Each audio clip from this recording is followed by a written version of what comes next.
always a good conversation, a fun conversation.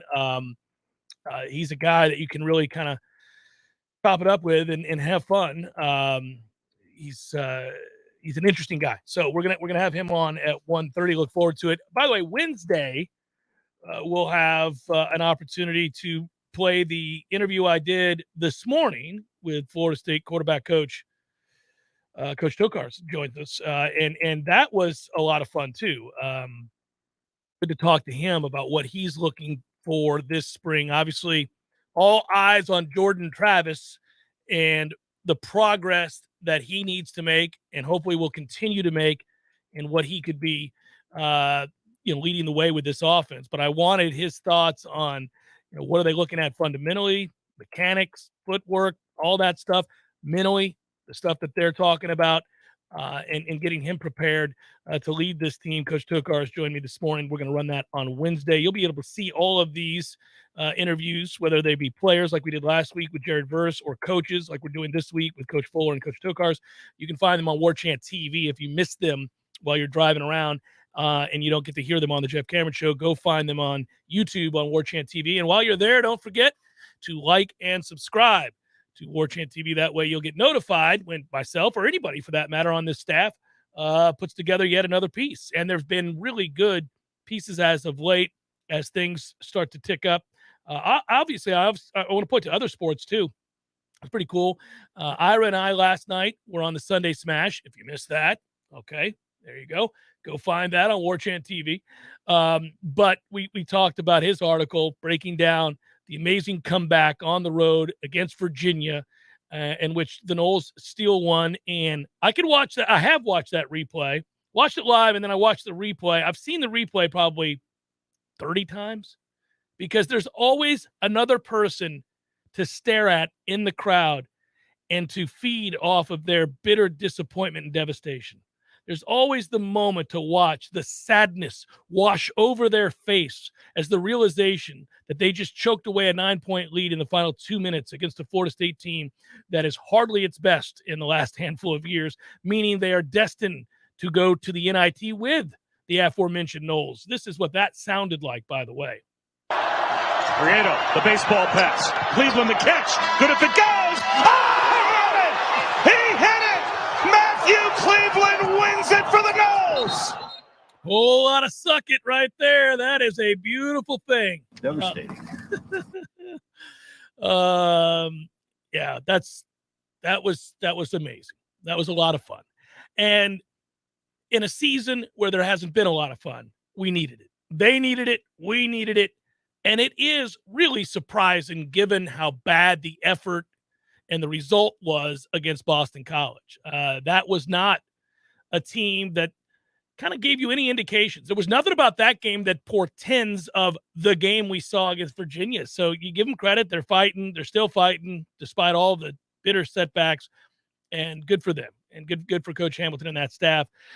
If you do what I did, which is to go back and watch it and kind of piece by piece, all of the elements to it, right? Yeah, you can do that for the final 2:15 or so, but if you just do the actual shot, there's a lot of cool stuff that happens there. First of all, yes, Schadenfreude's a beautiful thing, so you can take great pleasure in watching the bitter disappointment and sadness at all those there at the JPJ as it happens, as the realization, as I said, washes over them. But if you just want to go ahead and embrace Florida State's side of things and just look at our Noles, there's a lot to make you smile, whether it's the weatherman who makes a perfect inbounds pass, and by the way, buys time, runs the baseline, cocks the arm, gets your defender elevated, waits for him to come back down. He's 6'11", waits for him to come back down, throws a beauty of a pass.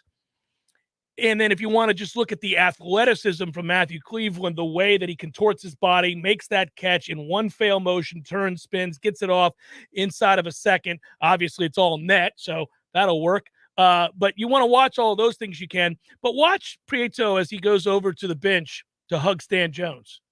Like, as the celebration happens, that's the stuff that moves you. That's the stuff that makes you smile and say, good for them. How many times they've worked on last-second plays. How many times a coach has to draw something up, communicate it to his players, have those players digest it, understand it, and then execute it. It's very hard to do, especially when there are nerves. It is intense in terms of the competition. There is a lot of pressure, all of it. To execute flawlessly and then to see the joy emerge when it works, and how the players, they run out to Cleveland, who's made the shot. But watch Prieto go over to Stan Jones to give him a hug, because he draws up most of those inbound plays. And it was awesome. That's the stuff that you think about when you were part of a team, the kind of things you think about, and think about this. It's somewhat of a meaningless game in a regular season that has been a lost cause. And yet, those individuals, every one of them involved, will remember it for the rest of their lives. They'll never forget it. They'll relive it in their mind over and over and over again. And that makes me smile, because that shows me that they're still together. And there was evidence that maybe they weren't. There was. But then you see this happen, and it gets executed the way that it does, and the sheer joy. It's beautiful. There's a lot in this season that's rotten and no good. But if you think about it, just for the highlights, there's a lot of highlights this year. You beat Duke at home. You beat Miami twice. Swept Miami, yeah. Swept Miami, right? You get this win. I mean, there's a lot of moments where you say, when we look back on the season a few years, yeah, that was just a down year. Injuries got the best of them. But you know what? There were about 3 or 4 days where when you turned off the television after the game was over, you just could not help but smile. And the thing for Prieto that I love is that caps off an awesome game for him individually. Yeah, and he played had nearly a few 30 minutes. Yeah, 6 of 8 from the floor, extremely efficient. If you look at the plus minus, he was our best player on the floor, and he caps it off with that pass. And now in that building, you have the finish with Dwayne Bacon, where we traded last-second buckets. Yeah, you got the in a Miller similar play. Circumstance. Now, I'd love for us to stop the ball in the situation this time around. Yes, like that was wide open. That looked like. Here we go. That looked like what Dalvin Cook was experiencing in the Rose Bowl against Oregon. You're like, oh, there's nobody there the whole time. This is a runway. Yeah. This is a complete runway. But it was a similar finish in the sense that Virginia hit an emotional basket with under 10 seconds to go. I think that was either New Year's Eve or New Year's Day, 2017, 2016, whatever that was. And then Bacon comes back. The announcer's out of breath by the time Bacon lets it go and makes the shot. This time, Bob Wischusen was ready to make that call. Oh, was he ready to make that call? And he kills it. It sounds great. Also, I might note, when when I was watching that play out, I got a text right before the inbounds play from a buddy who wanted to bet me whether or not we'd get a shot off. And I didn't have time to text back before it went in. And then I wrote back double middle fingers to him, because he was being. Camera's always rolling. I'm just saying, it's okay. They're grown-ups. But yeah, I said, I sent him back that, and I was like, man, stop it. And then I sent back this staff's record in one possession games, in overtime games. And I'm like, don't be that guy. You're wrong. You're just wrong. The one thing that I thought was fortunate in that situation, I thought it was 0.6 or 0.7 seconds to go. One. And you got a full one. Now, I think the shot barely gets off either way, but you might drop something differently if you have under a second to go. You might try to create something sooner up the court, or I don't know.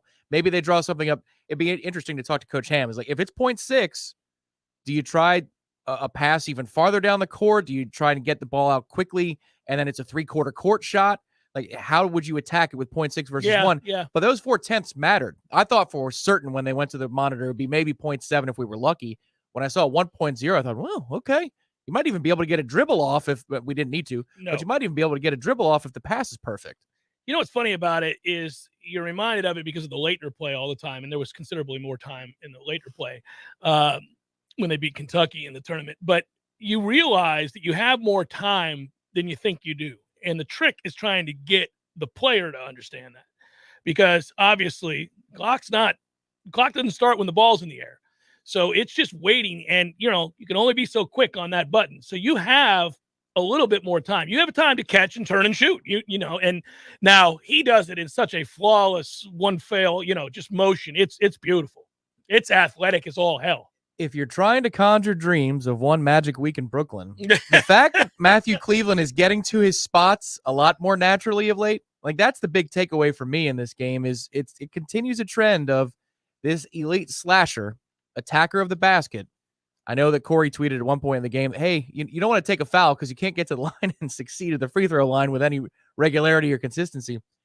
But just getting to his spots on the court, it looks a lot easier. It looks like the game might have slowed down for him. I get the ACC is terrible, but these are the teams you'd have to play on the way to a championship game in Brooklyn. So I don't know. If Cleveland's confidence is in a place where it looks like it could be, and that's fearlessness and kind of he knows, he expects that he's going to make a basket by getting to wherever he wants to be. Okay, you might have somebody for this next week and a half that looks like the player we expected on signing day. I love that you are relentlessly holding on to this dream of what's going to take place in the ACC tournament. I love that you are. I mean, that's he's more of a weapon for that dream, the pipe dream, maybe. It's a pipe than he dream, was 2 weeks ago, yeah, right? Sure. You get Polite back? Well, okay. You are getting some guys back, and we did talk about that last night on the Smash, that you're going to get Polite back. You would like to think that Mills will be back. I'm kind of surprised he hasn't been. And then obviously, you mentioned Cleveland's getting more comfortable. Some of the guys are getting more comfortable. It's still a long way to go. Yeah, it is hard for me to remember that it's been 30 years since that Leitner play. That's how time ticks quickly. I can still remember I was at my house in St. Petersburg with my parents, and I remember running up the stairs. We have a 2-story house, and I was running up the stairs to yell at my brother because I couldn't believe it just happened. And we were, in those days, we had family pools, and we all had bets on teams. I mean, see, the betting goes way back in the Cameron family. We were betting even back then, and I had Duke, and he had Kentucky. So I wanted to know, tough luck, buddy, tough luck. So we're gonna get out early on this break because the way we're going to work this is another short segment before we bring in Coach Adam Fuller at 1:30. So before I do, a reminder, there's a benefit to replacing your roof at the same time you have solar panels installed. If you're interested in solar panels, there are opportunities for tax credits. In addition, you want to make sure your roof can handle the weight of solar panels, that your roof will not need to be repaired or replaced. Commercial roofing tax benefits, there's all of that is there. It's important to hire companies that have employees versus subs. And my man at T-Spark Enterprises Roofing and Construction has exactly that. And so it is. You may want to have them come out and take a look if you're interested in all of that. T-Spark Roofing and Construction. It's Jeff Cameron Show, 93.3 Real Talk Radio and Warchant TV. Let me tell you what T-Spark stands for. It stands for strength, commitment, teamwork, and heart. We don't ever quit until we've got nothing left to give.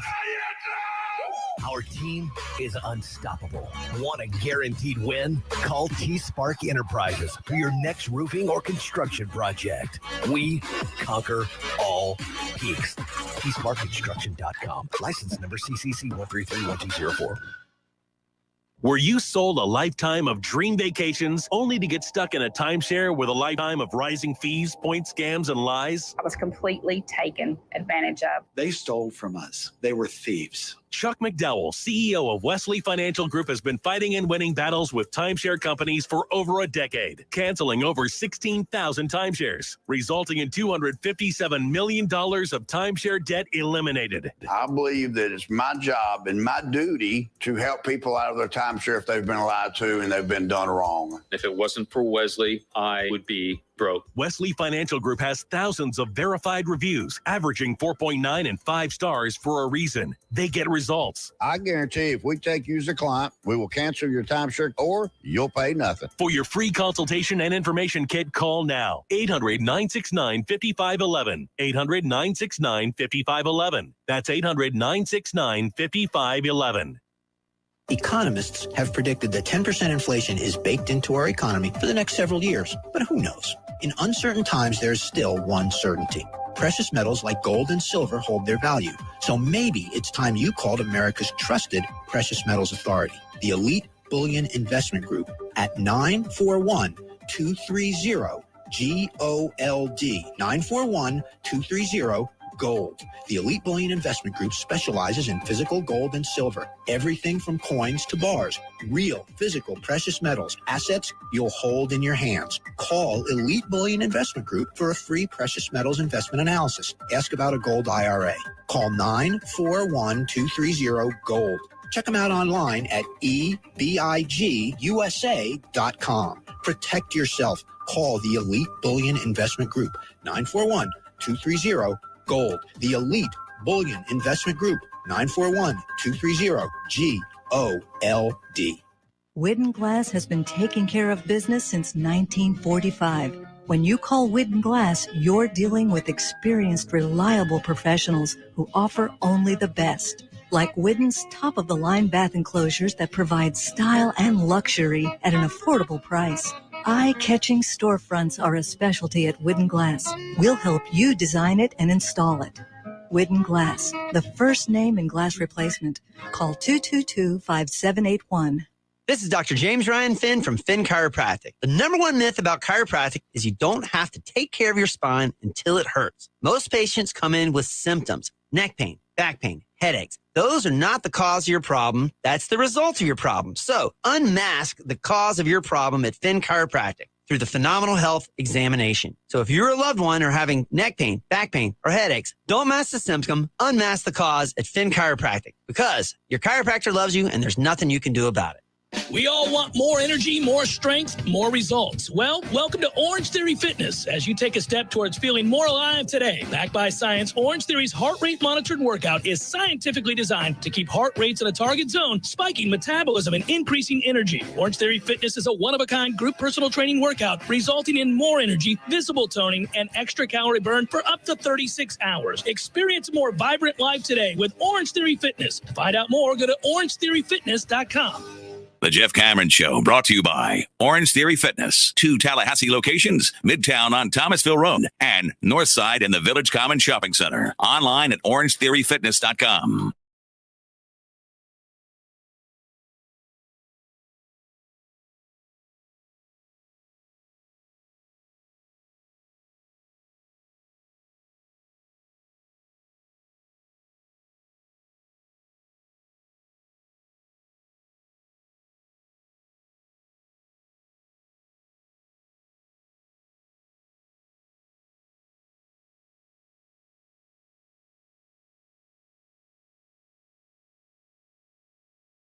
The final 2 games were losses by Pitt and BC, who own tiebreakers against us. Since Pitt's hosting Duke tomorrow, BC's hosting Miami on Wednesday. I think the Noles will officially be playing in the 8-9 game before we even take the court against NC State on Saturday at the TLC Double C, buddy.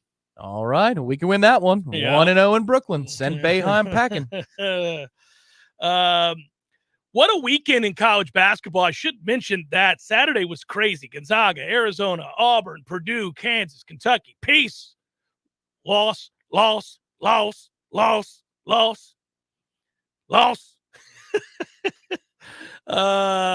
the same day, something that had never happened since the AP poll debuted, in 1948-49. So you'd never seen that before. It never happened that you had all those top 10 teams lose on the same day. But they did. Texas Tech lost to TCU. They were the number 9 team in the AP. So 7 of the AP's top 10 lost on the same day. That, too, set a record. Only Duke and Villanova, who was idle.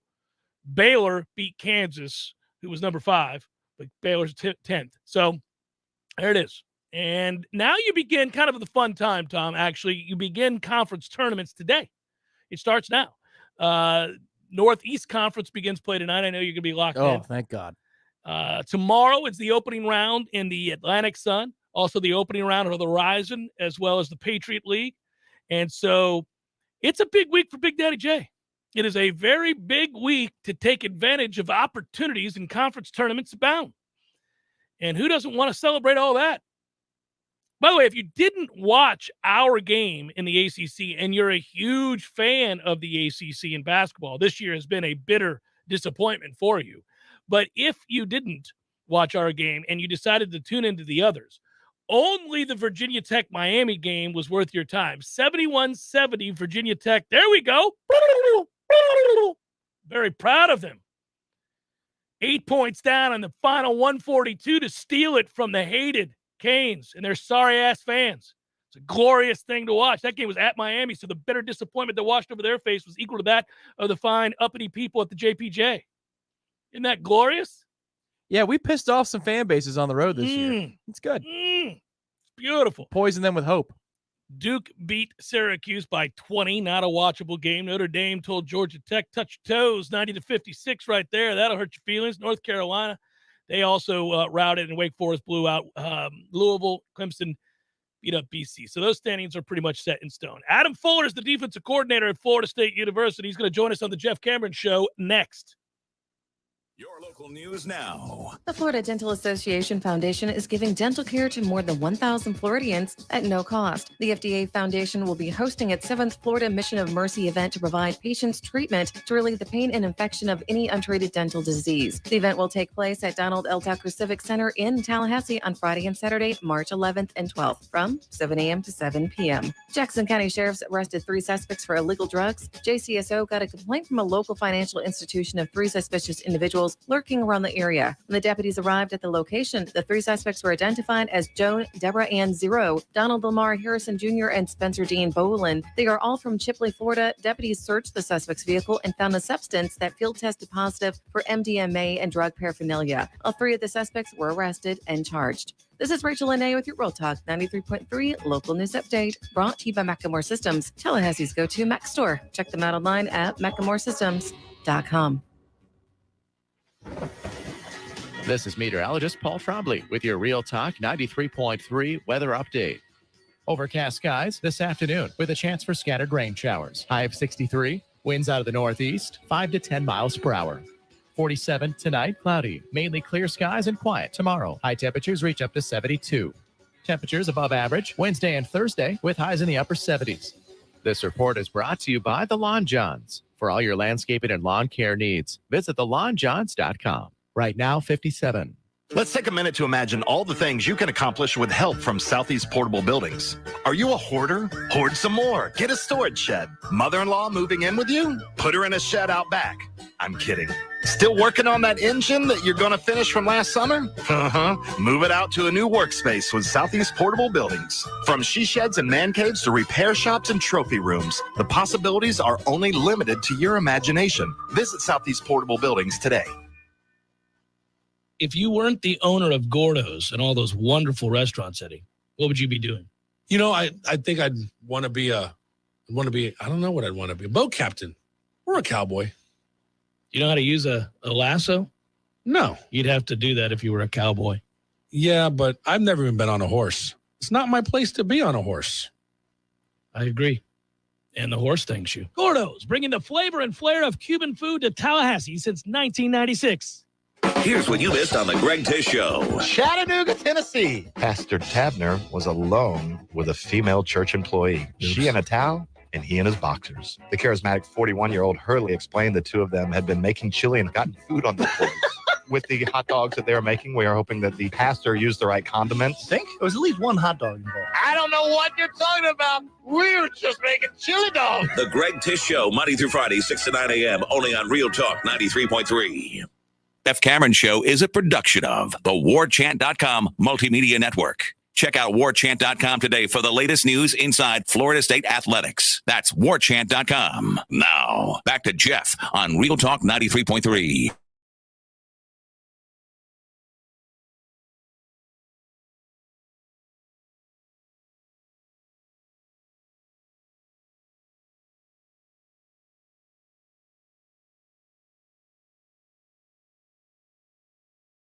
It earlier, a lot of player and coaches interviews as we gear up for spring football. Really, really excited, obviously, to have the opportunity to talk to players and coaches. I talked to Cars this morning. You'll hear that interview on Wednesday. And joining me now on the program is Florida State defensive coordinator Adam Fuller. Coach, good afternoon. Good to see you again. How are you? I'm good, Jeff. How are you? I'm doing great. You know, it occurs to me, because I'm bald and you're bald, it's probably good that we're both bald with the up and down nature of last season, where it starts rocky, then it's good at the end. We don't have hair to pull out. It's a good thing. Okay, so this is going to be a hair talk. Got it. No, it's not going to be a hair talk. I'm just joking with you. The year started so weird, and then by the end, you had to be really pleased with what you had on defense. It was just a kind of up and down season where in the beginning of the season, it was frustrating. And then by the end of the season, you saw a lot of guys working together and seeming to have a better understanding. I would imagine as that propels you to the offseason, you're pretty excited to find out what you got as you go into spring. Yeah, for sure. I don't think when we finished the season, we weren't where we wanted to be as a team.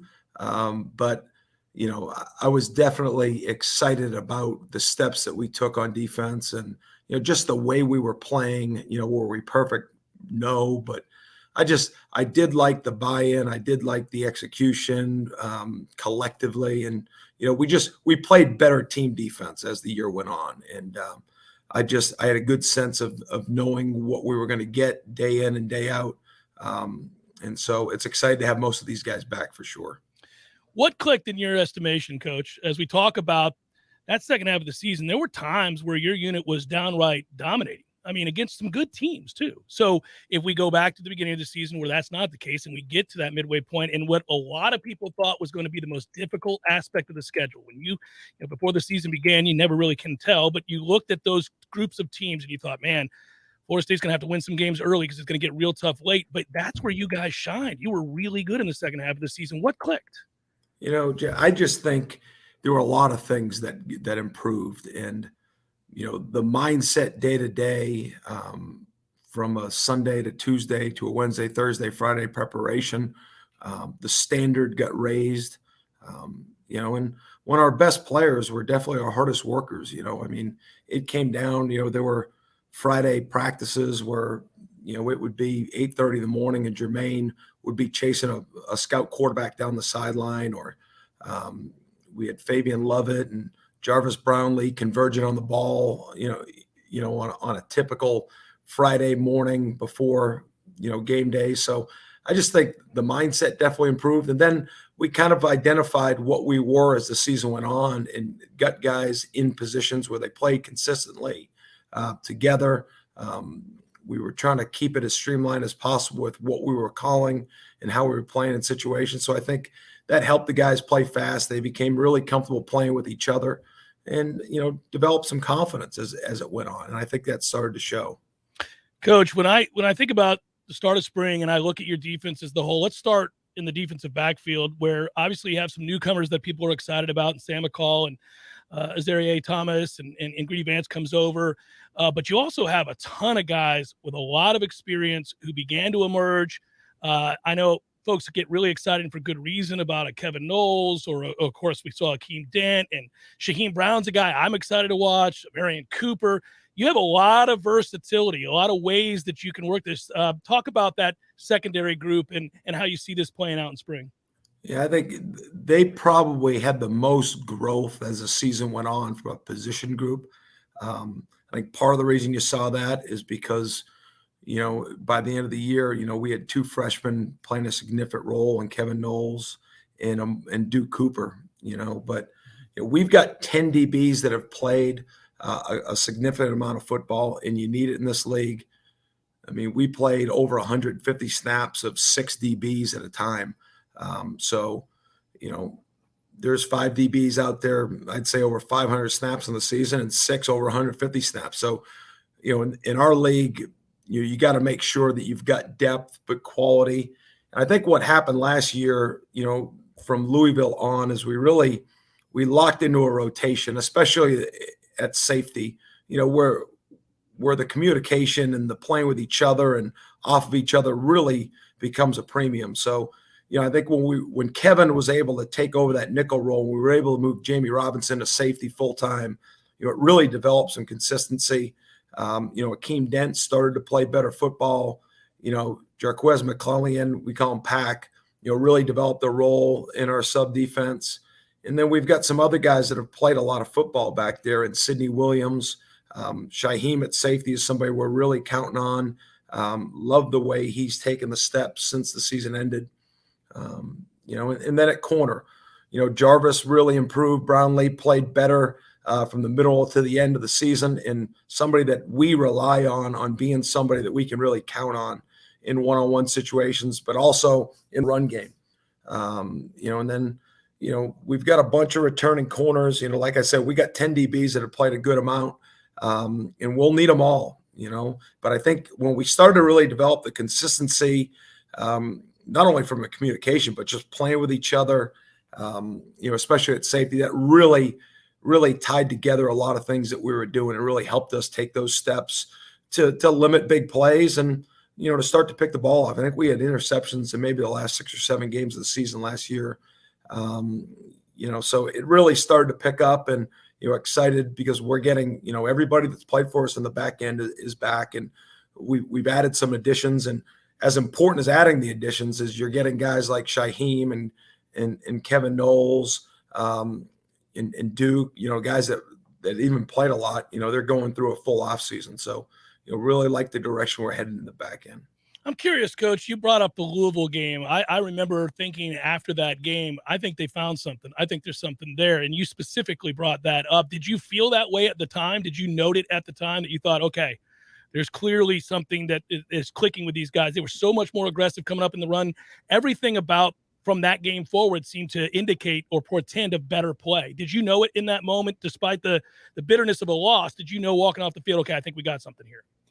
Well, in the second half of that game, I mean, you can watch, just from the sideline, the energy that they played with. I mean, we were all, the way that season started, that wasn't how you drew it up. And, the first half of the game for sure, not how you drew it up. And, I think, just our guys, they were working hard. They were putting a lot of work.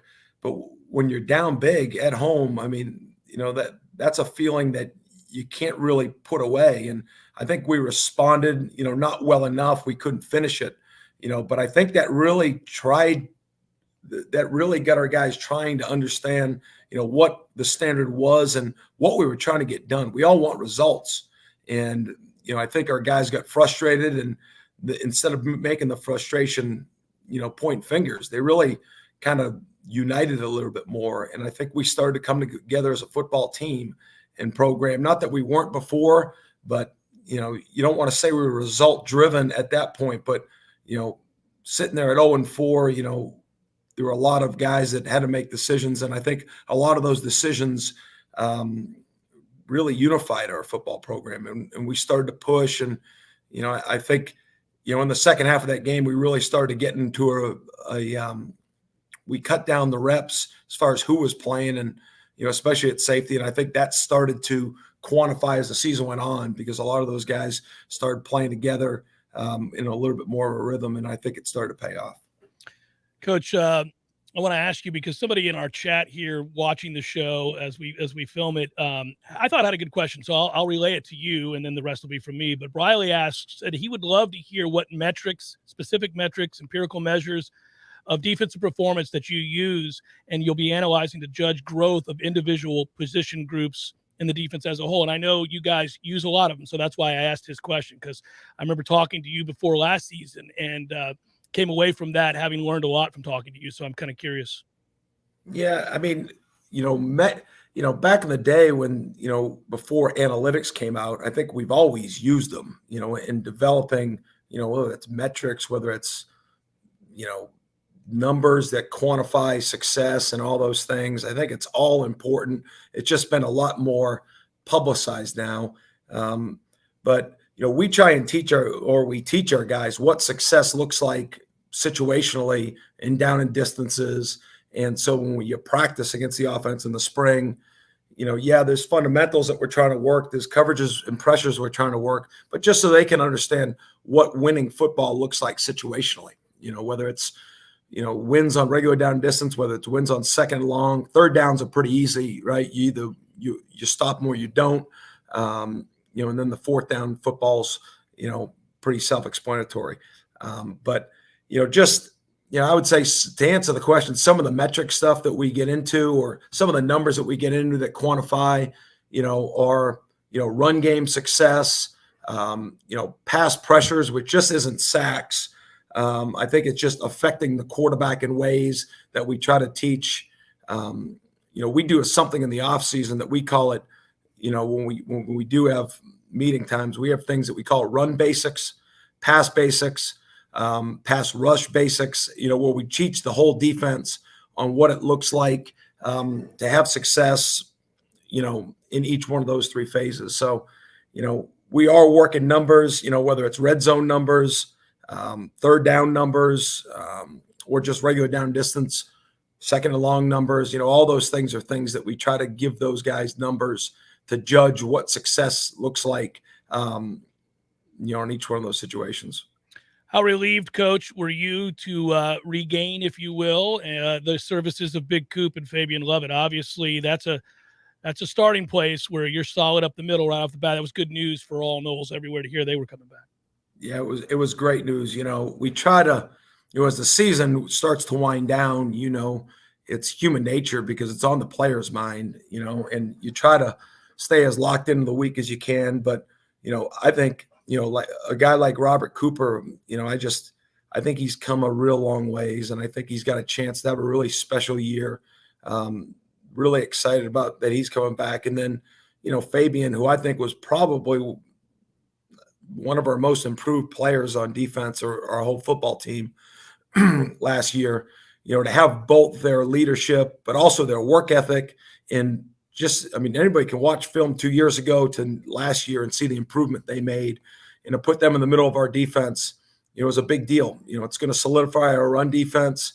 And obviously I think they both, are probably undervalued as pass rushers. I think Fabian made an impact, but even Coop, I think he understands, how he fits in the defense, and, his impact is definitely felt. And, they're both moving really well here as we go into spring football.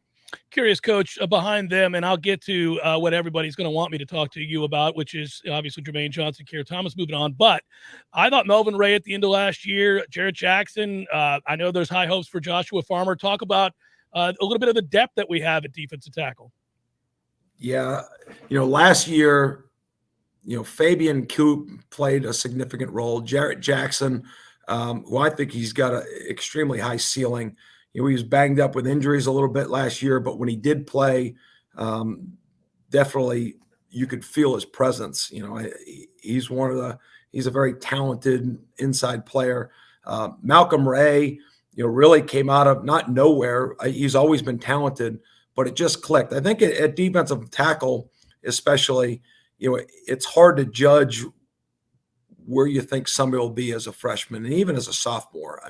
Just because it's such a physical position, the development in the weight room, the development of technique and practice, it's definitely a position that by their third year, that's when you really judge what type of football player they'll be. I think when you get something out of a true freshman or even a redshirt freshman at that position, I think you're very fortunate. It's just such a physically mature position that, so to see Malcolm have the success he did, I think that really highlights what his career is going to end up being here at Florida State.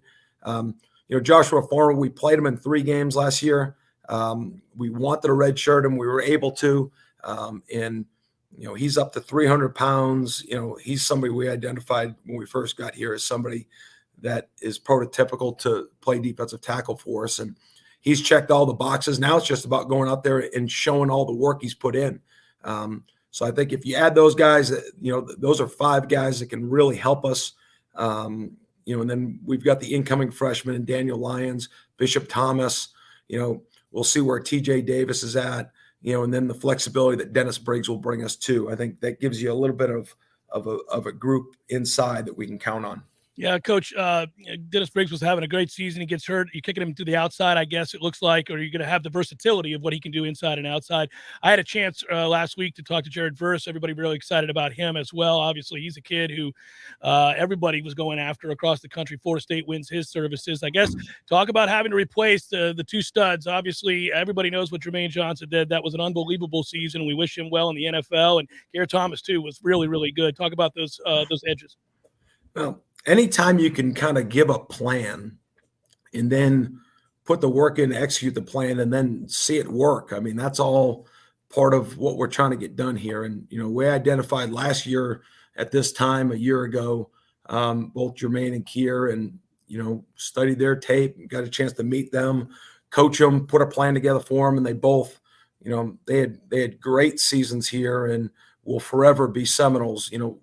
They played extremely hard and you can count on them, and they both had great years, and, proud of everything that they got done here. And, looking forward to seeing what they do in the future with their careers. Had a chance to go down to the Senior Bowl and support Jermaine in that week of practice, and just super excited for him and Kier and what they were able to bring. And, I think they raised the standard, on defense and in that D-line room. That was part of what we challenged them with. And, yes, they had statistics, but, what they brought to this program, I think, was really important on the field and off the field. Their leadership, how they went through their business, and how they treated each other and how they treated their teammates. They brought a lot.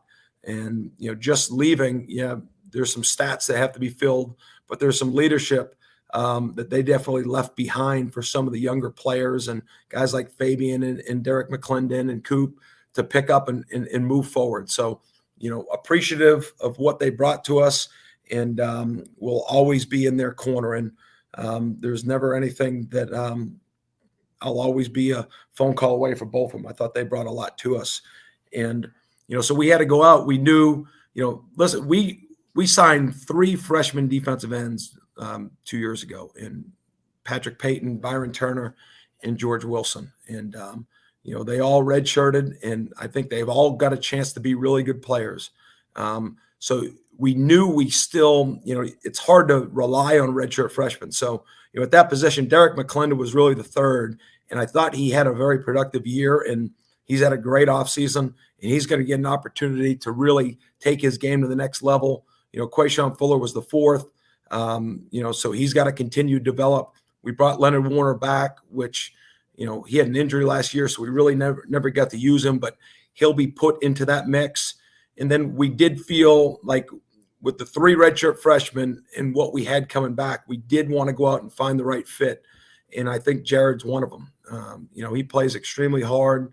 It was really good being able to go and recruit him, to be able to show him, and listen, he's going to be different than Jermaine. He's going to be different than Kier. He's going to be different than DMAC, different than the other guys. But, be able to show him how he's going to be utilized in our front here at Florida State. I think that was part of the lure for him. And, it was important to us to bring one more piece in. And, I think he checked a lot of boxes, and, he's been a great addition here for the last month and a half during workouts. So, it's definitely, we've got the numbers back up. We've got a group of defensive ends here in the program that we're excited about, but there's going to be a lot of work to be done in order for us to get that position playing the way it needs to be played. But it'll be a group effort, and including those interior defensive linemen and whatever we've got to do with the rush with the linebackers. But, I think we've got a good group, and looking forward to getting to work with them here this week. Yeah, I didn't get a chance to ask you about the linebackers. You have a ton of production coming back. Plus, you brought a really productive linebacker in. I'm curious about that bunch in the remaining minute and a half here, Coach. I got to let you go. I want you to be able to go on with your day. But that's a group that got a ton of experience, and you brought in a lot of experience. So it may be different how Florida State tries to get pressure on the quarterback. You could do it with the front four last year. You may have to be more versatile this year. Maybe you disagree with me. I don't know. But your thoughts on that group? Yeah, well, good observation by you, but listen, we've got that whole linebacker group's coming back. Kalen Deloche took a lot of steps. Amari Gaynor took steps. DJ Lundy. I'm sure Steven Dix will rebound himself and put himself in a position. And then we went out and got Tatum, Bethune. And I think that's a group that they're super consistent, and we had good production. I don't think we played super clean, but I think we definitely got better at that spot. And, with adding some of the younger guys and Omar Graham, I think it's a group that, I'm excited to see where that group goes, the leadership, and the comfortability. That's a position too, at safety and backer in our defense. Now we're going into year 3 of it, and a lot of these guys have played. And so now it's about refining skills and sharpening things and just taking the next step in our game. So, I think, I am excited about that group, and I think we've got a good chance to take the next step to be able to play really good defense. Appreciate your candor as always, Coach, and your time. Thanks for being generous with it. Be well, good sir. I'll see you soon. We'll be talking here at the luncheon in a few days. Be good. See you, Jeff. Thanks, bud. All right, take care. Bye. That's Adam Fuller. He's the defensive coordinator at Florida State, and he was awfully kind with his time today. Long segment to respond to there. We'll come back and do so in a moment. It's Jeff Cameron Show, 93.3 Real Talk Radio and Warchant TV.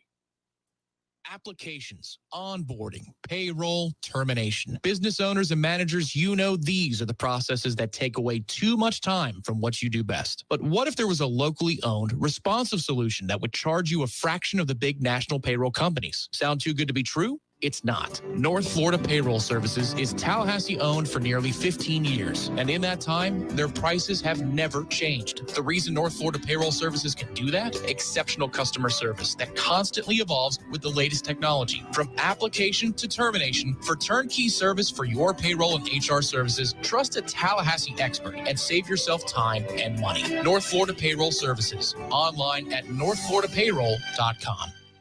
Our friends at ISF work hard to help their clients solve the future. ISF is an integrated IT and management consulting firm located right here in Tallahassee, serving clients all across the country. With the new year upon us, ISF reminds you to create a clear strategy, optimize your process, and modernize your technology to meet all your goals in 2022. For more information, visit isf.com. That's isf.com. ISF, solving the future. The weather is unpredictable and can cause issues around your home. Weston Trawick provides commercial, residential, and industrial electrical wiring services, yearly inspections on fire alarms, portable generator sales, and so much more. With 24/7 emergency service and repair, Weston Trawick will be your calm in the storm. Give them a call at 514-0003. Weston Trawick. Professional electrical services day or night. Visit online at westontrawick.com. Your home is where your memories live, where you laugh and where you love. We understand the importance of the valuables under your roof, tangible and intangible alike. So no matter what's around the corner, we'll be there, offering you and your family the support that's made Florida Farm Bureau Insurance a trusted name for over 75 years. You deserve more. You deserve a promise. I'm Andy Cohen with Florida Farm Bureau Insurance. Please call me at 850-671-FARM. That's 671-FARM. Choose Hearth and Patio for custom fireplaces, maintenance, outdoor grills, kitchens, fire pits, lighting, and so much more. Check out all of Hearth and Patio's options online at hearthpatiotallahassee.com. Hearth and Patio, they keep the home fires burning. There's fun to be had every night at the Corner Pocket. Take home prizes on Trivia Tuesdays and Beer Bingo Thursdays.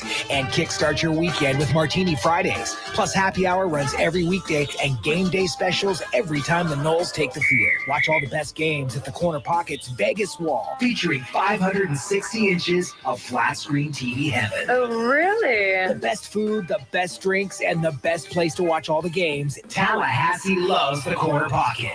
The Jeff Cameron Show, brought to you by Orange Theory Fitness. 2 Tallahassee locations, Midtown on Thomasville Road and Northside in the Village Common Shopping Center. Online at orangetheoryfitness.com.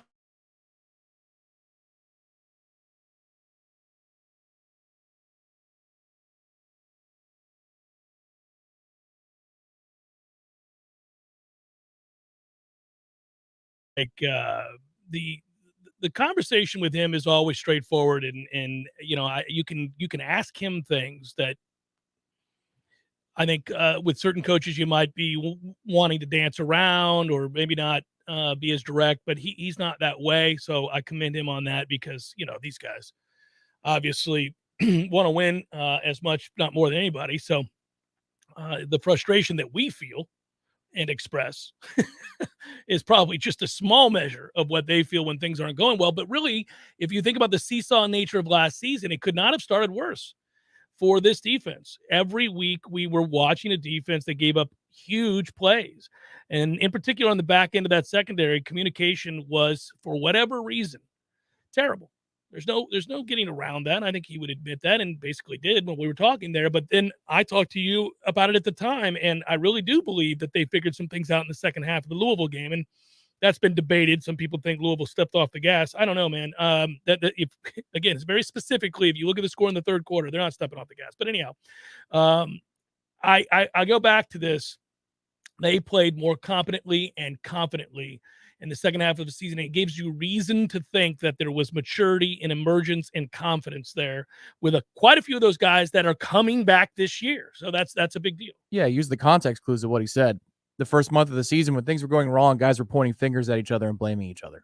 That's what was happening. And so the culture was not where it needed to be. You had a lot of players who were not living up to what they need to be as teammates for one another. And then use the second context clue. He said, we simplified things. We had fewer players at safety. Yeah. That tells me that they had a couple of guys in the meeting room that they weren't very happy with on a lot of levels, execution-wise and living up to what they need to be as part of this culture that we've been working hard to rebuild and fix. Yeah, the standard that they weren't reaching and the opportunities that were, that they were given. Right. Yeah. We saw, we made a decision there at that point to not point fingers and to work together. Right. That so was the end of that. Yeah. I don't know if that come to Jesus was Adam Fuller instigated or if it was somebody within that segment group that said, all right, enough of this or whatever it was. But you could tell by the end of the year, everybody lived within their role and they were aggressive within their role instead of freelancing and trying to do three things at once. It felt like even though you were flawed in certain positions, specifically on the outside by the numbers at corner, you saw that guys had particular functions and they were playing within those functions with great aggression and passion. The Miami game was the best example of it.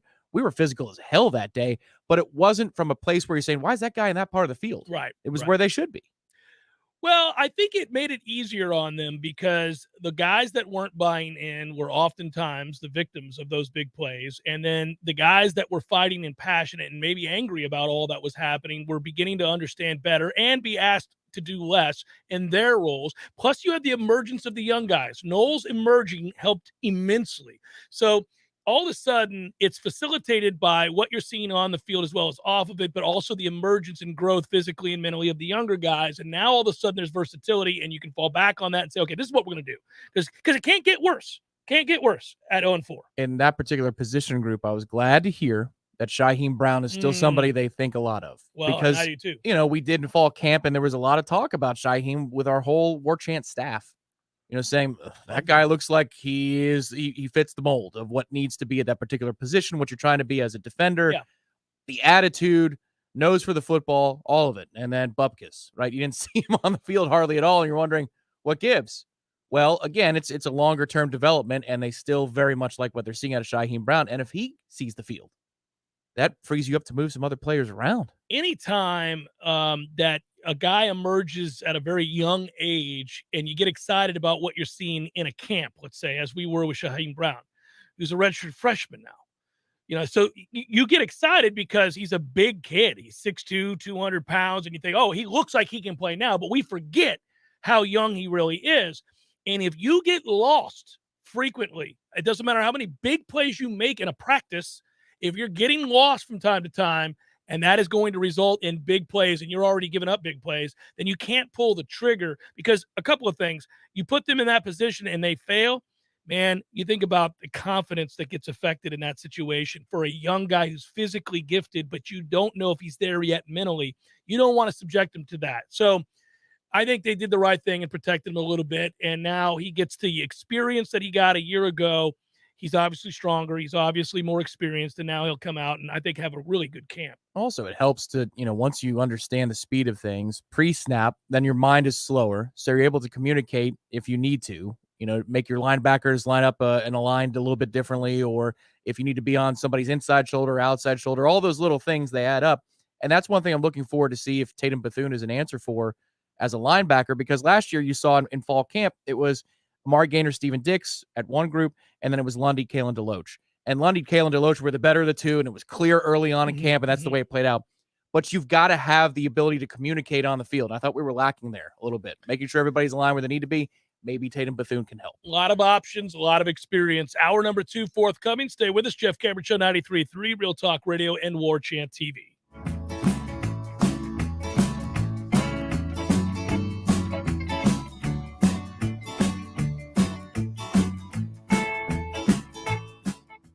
Coming up next, more of the Jeff Cameron Show. Live and local on Real Talk 93.3. WVFT, Greta, Tallahassee.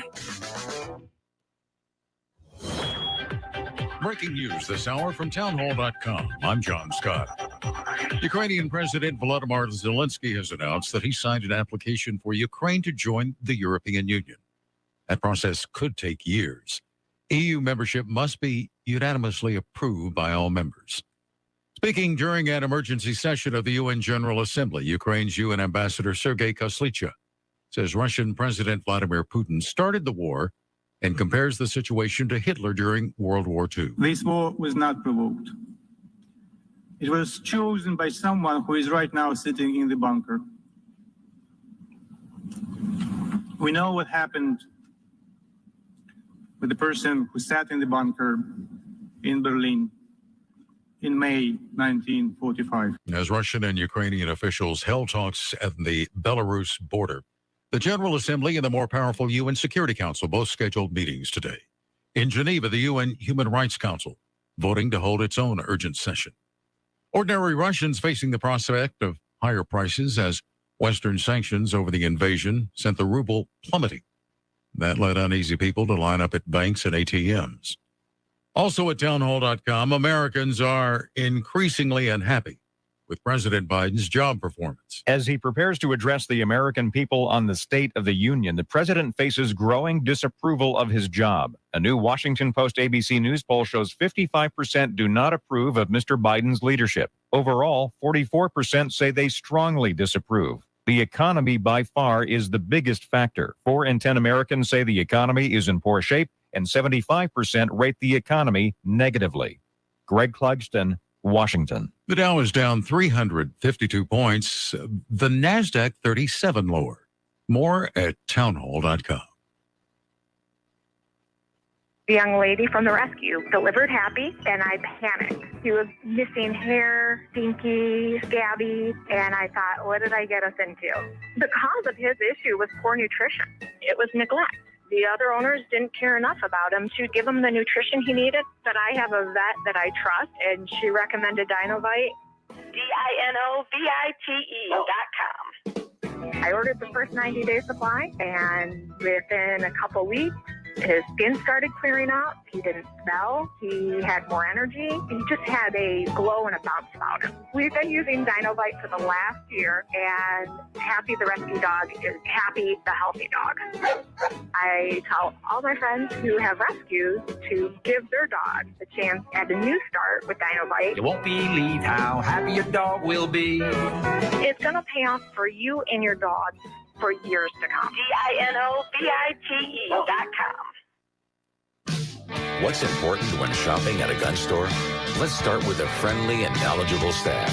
Then add top-notch service, great selection and pricing, and a personal shopping experience only found at a locally owned and operated business. At Red Hills Arms, they're right on target.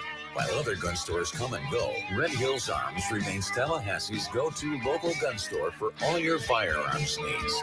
Stop by today and get welcomed in like family. We all want more energy, more strength, more results. Well, welcome to Orange Theory Fitness as you take a step towards feeling more alive today. Backed by science, Orange Theory's heart rate monitored workout is scientifically designed to keep heart rates in a target zone, spiking metabolism and increasing energy. Orange Theory Fitness is a one-of-a-kind group personal training workout resulting in more energy, visible toning, and extra calorie burn for up to 36 hours. Experience a more vibrant life today with Orange Theory Fitness. To find out more, go to orangetheoryfitness.com.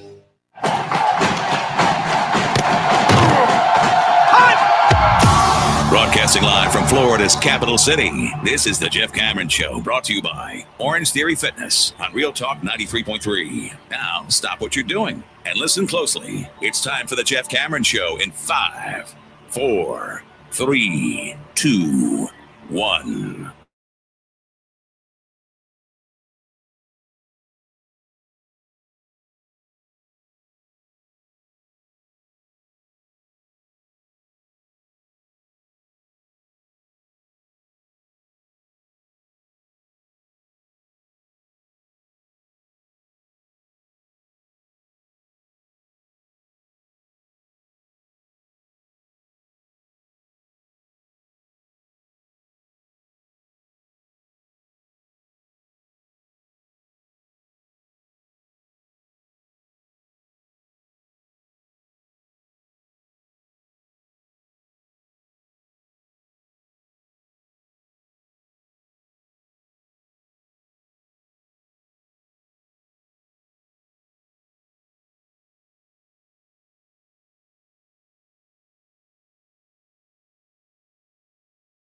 out there and watching the end of the tour of duty and get an opportunity to see some of the newer players. That's all I really care about. See how some bodies have changed, maybe for the veteran players, for the good or the bad. I would assume the good for all of them. And then obviously get a look at the newer players, get an opportunity, can tell sometimes by body type whether or not somebody's able to contribute early on, muscle densities there or whatever it might be, especially the younger guys. So you remember we always bring it up, but there have been a few guys who the first time we ever laid eyes on them, we said, well, that's different. He'll probably be able to play year one. And one of those guys was Jalen Ramsey when we were in the indoor practice facility. There've been others, but yeah. So I'm still on the 7 a.m. hour kind of a guy for wake up typically. It got beaten out of me, the 6 a.m.s and the 5, because you work in sports, there's a lot of usually late assignments, and it just messes with you. So are you going to eat before you get there at 6? No, I don't eat in the mornings. Period. Mm-mm. Okay. No, I don't typically eat until past 11. I don't, yeah. But you'll have coffee, though. Oh, yes. Yes. Oh, goodness gracious, yes. How many cups will you have before practice tomorrow? Probably 4. Oh, my. No, I don't know if I have time to have 4 since it's at 6. 4 is about what I have before I really get my day started. So, like, I get up. You should walk in with an IV bag with coffee, just up and down the sidelines. I'm drinking coffee right now. Yeah, I know. Well, today's the day for it. Yeah. Fuller's like, we talked about hair. You're like, well, I don't know. I'm sipping on coffee. You figure it out. Yeah. No. I don't know if you knew. I mean, I was joshing with him early on, but he wasn't in the joshing mood. He's very much in the first week of we need to be ready mode, isn't he? That's fine with me. That was good. I mean, he was more than willing to expound on all of the players we made mention of and talked about the depth he had and didn't have and how far they'd come. If you missed that interview last hour, shame on you. Get your life together. It's on Warchant TV. And on YouTube there, you can find it. It'll be posted on warchant.com as well. And then Wednesday, Tony Tokar is the quarterback coach. You'll hear the interview I did with him this morning. We break it up. And last week, of course, we had Jared Verse. So it's a good time. I love the opportunity to talk to these guys. And I will say, and I'll continue to say, since Mike Norvell took over as the head coach, they've been really open about media access to them, availability to players and coaches alike. I think it's a smart play. I think it can be hard to sustain that if you're not having the kind of success that you want to. I wondered when they were struggling, would they continue to have the open door policy? I mean, obviously it's within reason, as it is everywhere, as it should be. But the answer has been a resounding yes. They really have not shied from tough questions. They've not been inclined to deflect or to avoid. They've been willing to talk, and obviously just saw with Coach Adam Fuller, that resonated yet again. I mean, straight to the point. And he talked about making changes after they were 0-4, not getting off to the season start that they wanted, and how they improved. I think he's got to be pretty jazzed about what he's got going into spring. He's got concerns. We all do, namely, losing the defensive player of the year in Jermaine Johnson is tough. To replace. I thought he was careful about noting that Jared Verse is a different player than Jermaine Johnson. He wants it to be out there right now that don't expect that kid to walk in these doors and suddenly be that kind of productive. That's tough to do. You think about how long Jermaine Johnson had been playing college football and how much he had learned, how much strength he was able to add, all of those things before coming here to Tallahassee and getting that opportunity to thrive. Keir Thomas, same thing. So, but they do have some depth along the defensive front. It will be interesting to see, are they able to get pressure? And I alluded to it while talking to him. Last year it helped that they were able to get pressure with the front four, that those two ends, in particular Jermaine, could wreak havoc on the passing game. Pressures, not just sacks, pressures, a lot of that, taking teams out of what they wanted to do. I think the other thing that was amazing is this idea that, Jermaine got to the passer, but he also really defended the run extremely well. And we know Keir did that. So do you have that same sort of productivity against the run? Because that's a big deal too. So we'll see. I know Ira retweeted it. We're going to have Ira on later this hour, but the fact that he mentioned that Joshua Farmer is up to 300 pounds, that is doing some things in the weight room. He has put on the requisite size. I know he's a strong kid. They played him 3 games last year. They want to play him a ton this year. So you got guys emerging along that defensive front.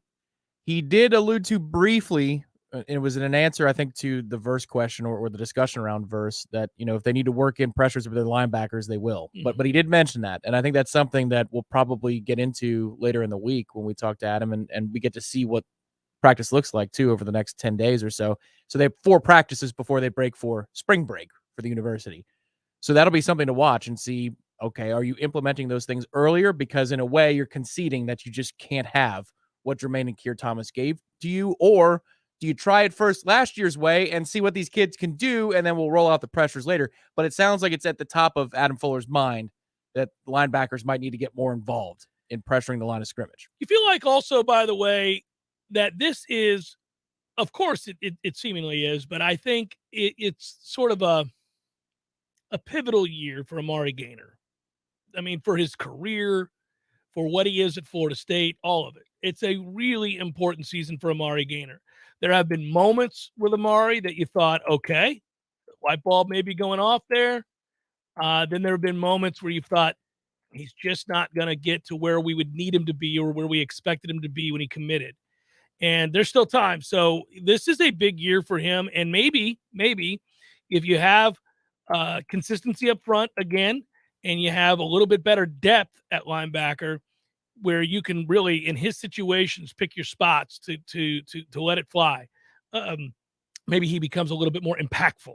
One thing I thought about Amari's game that stood out the last month of the season, when he was out there, he didn't always get a ton of actual reps. Right. He tackled much better. Much better. That tells me that your mind is slowed down and the game is, you're processing it better. But he was in better positions. His form was better. Yeah. A lot of times when you see missed tackles, it's because somebody either has poor form or poor leverage, and they're just trying to make up for a place that they should already be.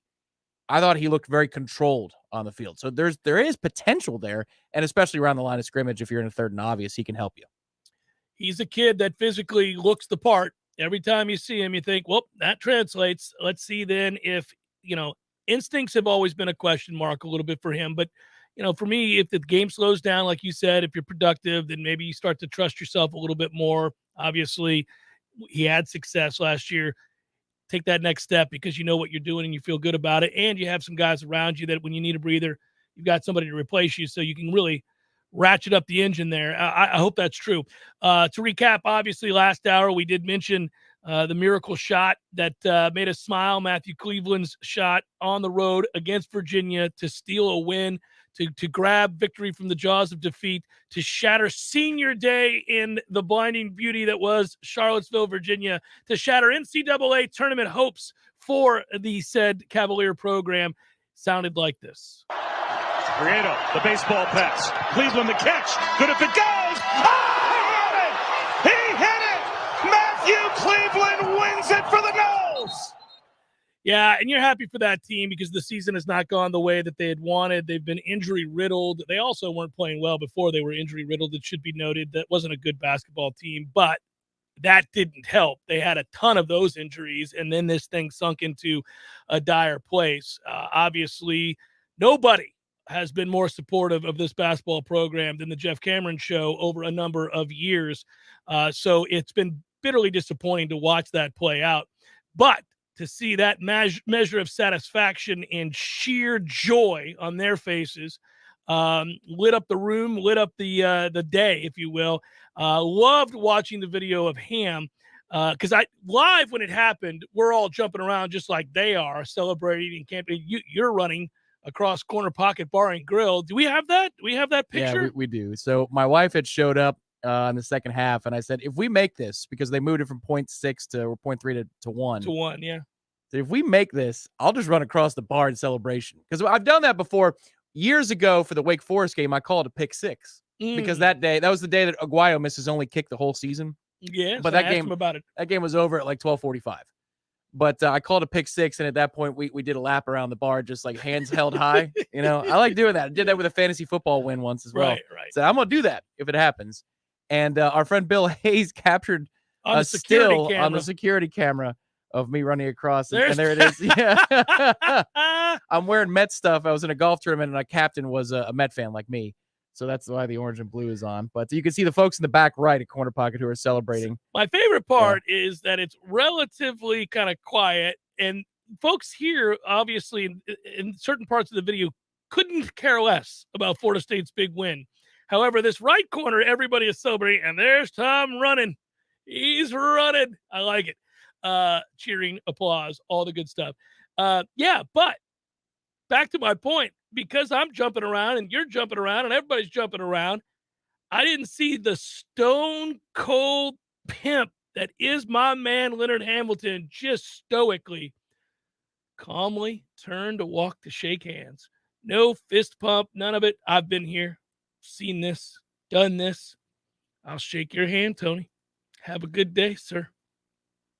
It's a beautiful thing. Like the heartbreak on Tony Bennett's face and having that wash over while Ham's already halfway to you as the ball's going through the net.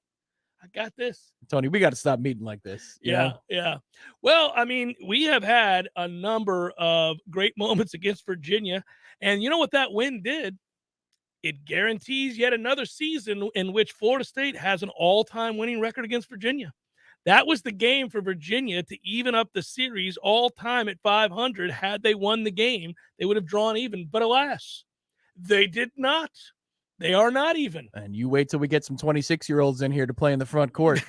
Leonard's dipping into that portal. He's getting old men to come down here. Virginia, your window was now. You blew it.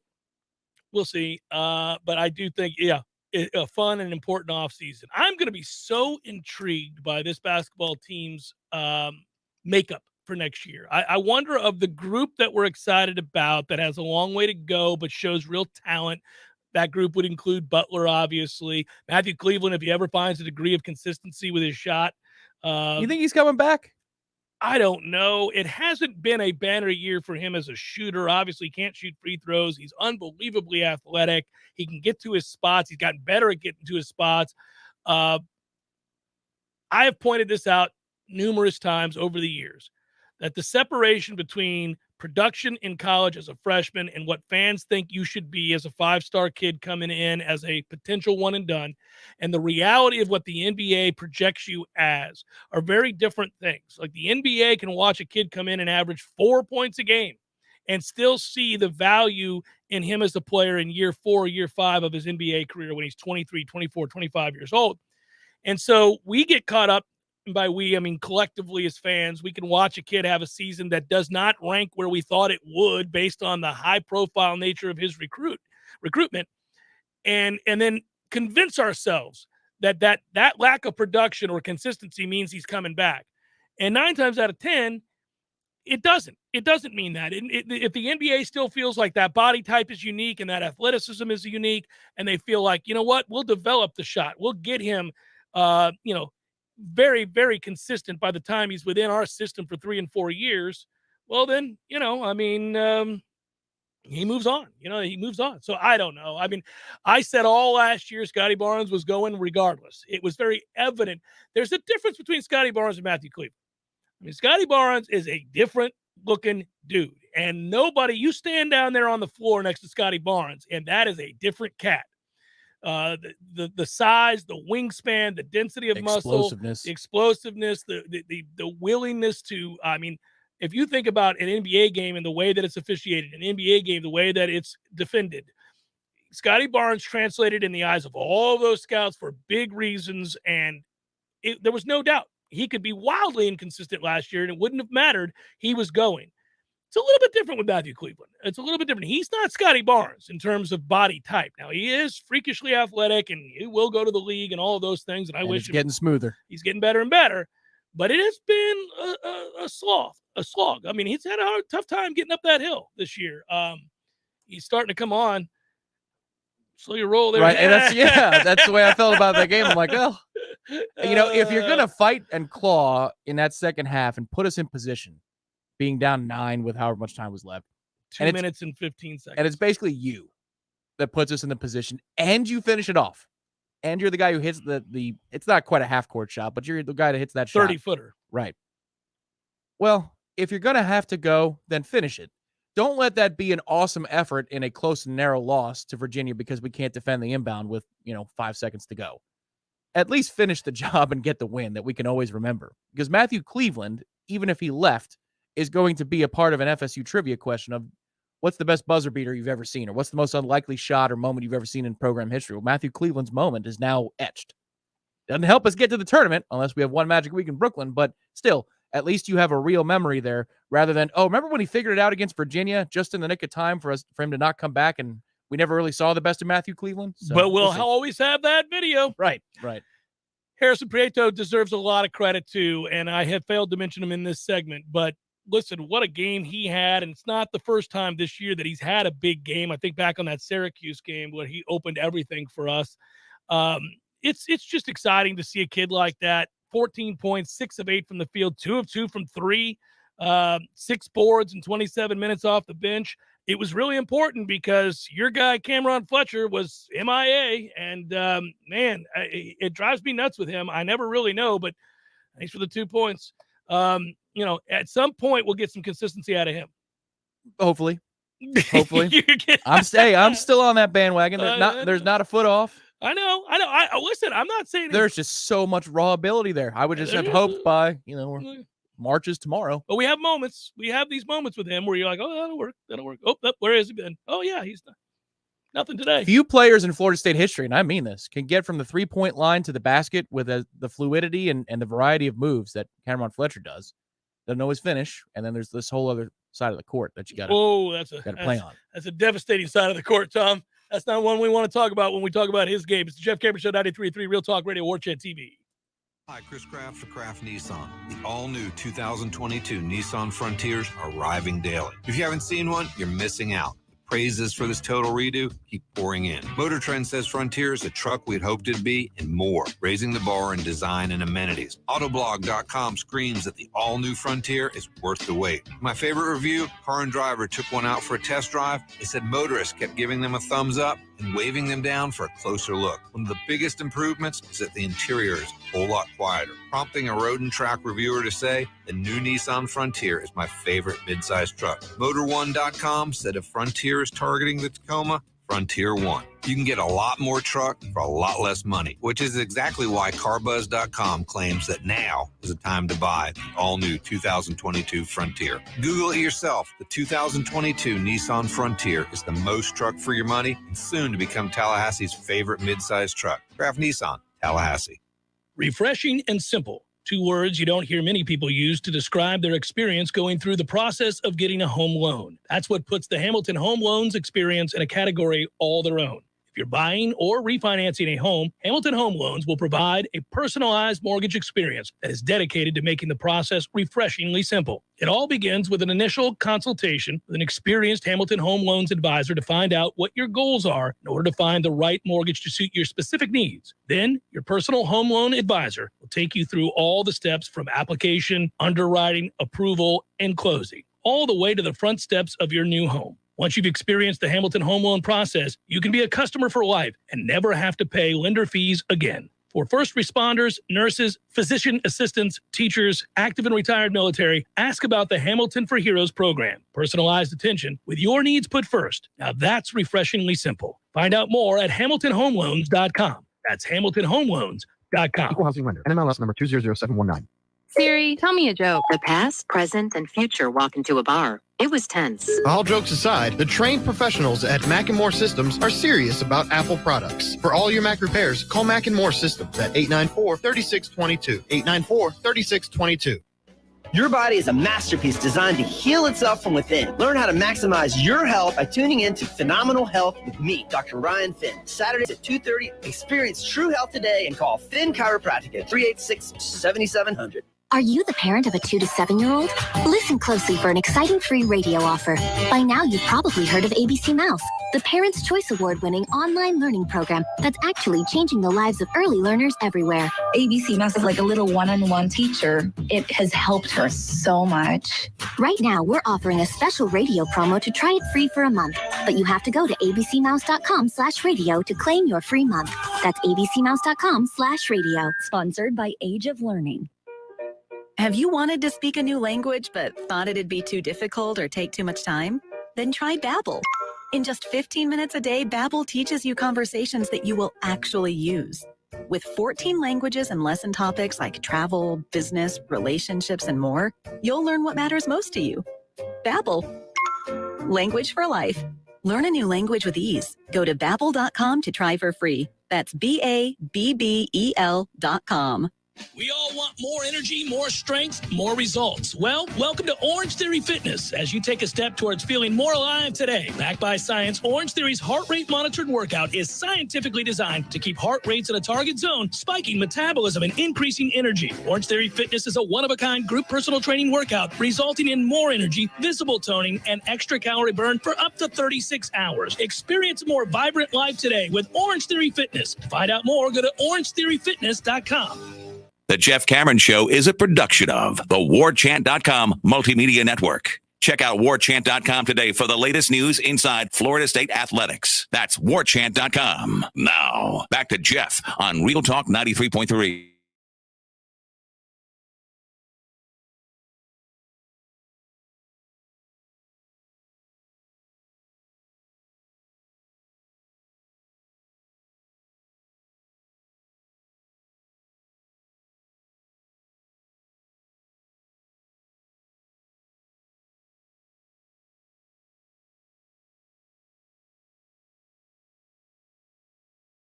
Want to do on Mondays.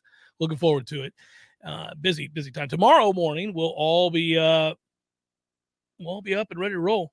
We'll be over there at the stadium covering the end of the tour of duty just before the start, obviously, of spring football. I'm cautiously optimistic that we're going to see some really good things from some of the younger guys that are going to look like they can contribute. I mean, not even younger guys. I should say the newer guys, the new guys, because not everybody's a young guy that's coming in. So I can't wait till they put on the pads. I mean, that's, I get only so giddy about the start of something. I need to see them put on the pads. I want to see the new receivers, obviously. Tatum Bethune at linebacker is somebody I'm very excited about. And obviously, I'm kind of partial already to Jared Verse just because he's such a good kid and was fun to talk to. And that was a great conversation that I got to have with him last week. So I want him to succeed because I know how much he wants to succeed. I will say that. Yeah, it'll be interesting just to watch because it's kind of a fits and starts spring practice. That's typically the way with a spring break that's in the middle of it, but you'll get your acclimations and then I guess they'll put on the pads just before they leave for spring break, like one time, and then they come back a week later. But there's a big gap there the week that everybody has off here with all your kids, if you've got families and they're in school. That spring break week, the week of the NCAA tournament, when that all gets started, there is no practice. So there's this build-up. Then there's practice number 1 on Saturday, which is also a huge recruiting day. Mm-hmm. Hint, Warchant TV, all that stuff. We'll have a lot of coverage for you there. But then it goes Saturday, I believe, Monday, Wednesday, Friday. So we'll have a lot of information, and then it's kind of a hurry up and wait. But I look forward to it. You just need the information. This speculation and these previews, they're all fun, but we want to see the real thing. I want to see those 4 new receivers and see what it looks like.